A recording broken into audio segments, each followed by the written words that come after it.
Today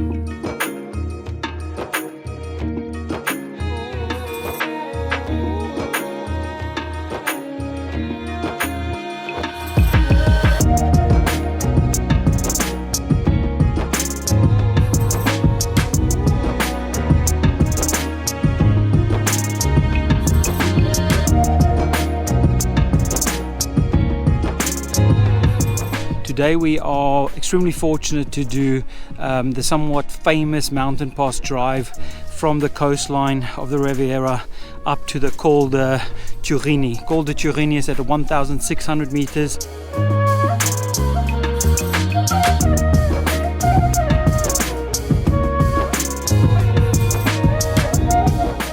It's a very famous mountain pass, primarily because it gets used every year in the Monte Carlo rally, which happens around January time, but then also it's featured in the Tour de France on multiple occasions. So the road is very challenging. It's a really winding road. We're just doing our first pit stop here at the very famous Notre-Dame de Monure.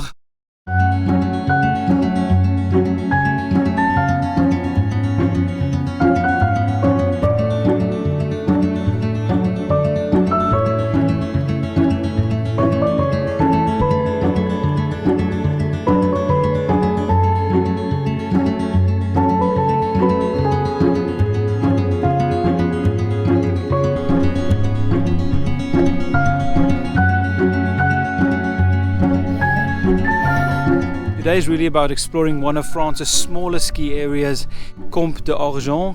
It's probably one of the most unique ski stations I've come across just because of its geographical location. I don't have much information about it, so I thought we'll drive out, see what it's like before the big snowfall arrives, because I have a feeling that the Col de Turini gets snowed over in the winter.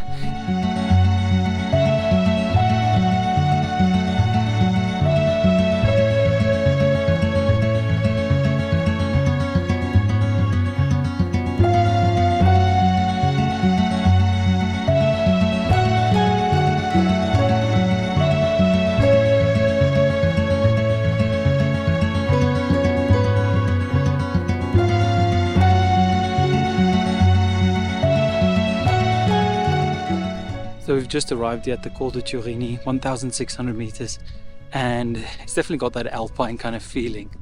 Here's the Hotel des Trois Vallées. It refers to the three valleys that surround the peak area. So historically the ski area used to actually go through the Col de Turini, through this area. The main slope was on the far side, on that mountain over there. You would come down and then catch another lift up on this side here.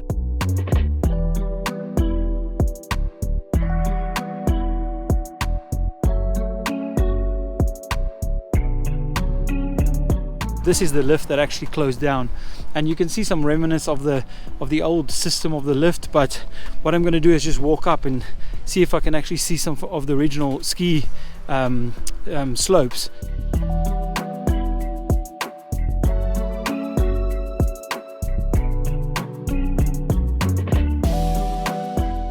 You can still see the track coming through the trees, a nice clearing there. It plateaus out here, and then the piste would have gone down into the Col de Turini over there. I believe the closure of this side of the mountain was a strategic move because of a lack of snow, being quite low altitude, 1,600 meters above sea level, and it looks like they've closed this side, maintained the other side, and at the moment it really only opens if there is enough snow. We're talking about quite a small ski area, about 5 kilometers in total of pistes, 1 red, 2 blue and 1 green, 2 green. So not a massive area, but really beautiful nonetheless. It's definitely going to stay on my list.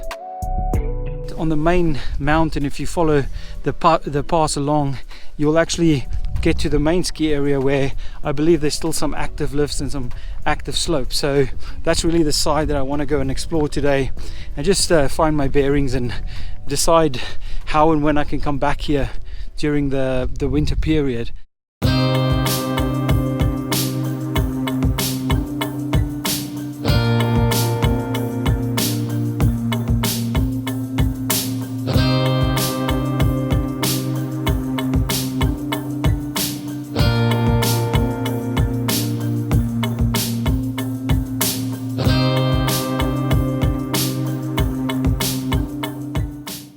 this is the training slope, or the kind of green slope for the children. And then just beyond the restaurant there, you can see the main ski lift that goes up to the plateau and then further goes up all the way to the top. So we're roughly at 1,700 meters now, and the main ski run only goes up to 1,900. The larger mountain, Massif de la Océan, which is where this ski area is located, actually goes up a bit further to about 2,020 meters.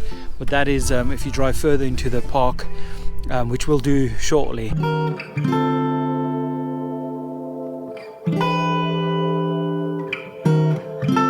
Total kilometers of piste are less than 5 kilometers. The ski area at the Col de Turini, that would have added maybe another 7, 8, 9 kilometers. Ticket prices for a day pass here is as little as 11 euros for children, 14 euros for adults. You know, if you're in the area or on your way to somewhere else, it's definitely a place to pop in and just see. Finding these places are like little gems, because, you know, our children are not really interested in the massive ski areas, the high altitude mountains. For them, just a slope like this is absolutely perfect. So, you know, to come back here, spend 10 euros and just have a good day with the kids will be absolutely fantastic.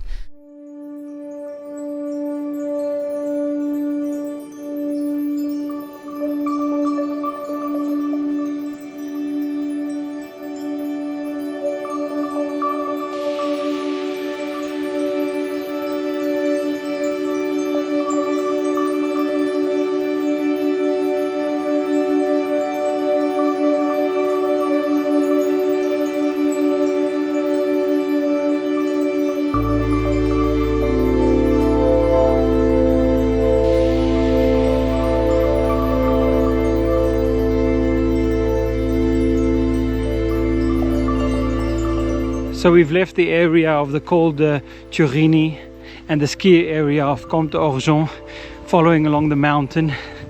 And at the summit, the very highest point, just over 2,000 meters, is a very significant building, significant to the French-Italian history and also the Second World War.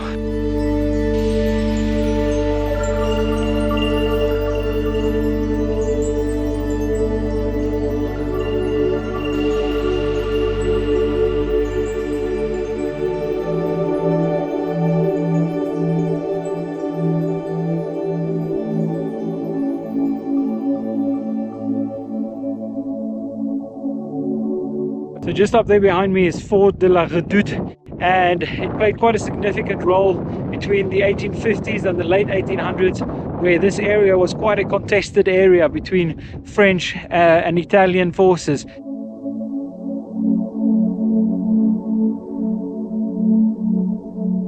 Towards the end of the Second World War, this fort actually also played quite a pivotal role, with a key battle happening on this mountain between the Allied forces and the German forces who manned the fort at that stage.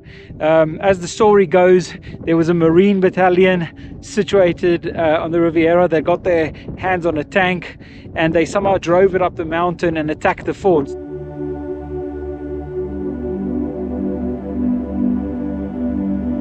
You can still see some of the artillery damage and holes that were fired into this building. I can only imagine what it must have been like to be young soldiers stationed here, basically fighting to the death, with this incredible panoramic view of the mountains. What a bizarre situation to be in.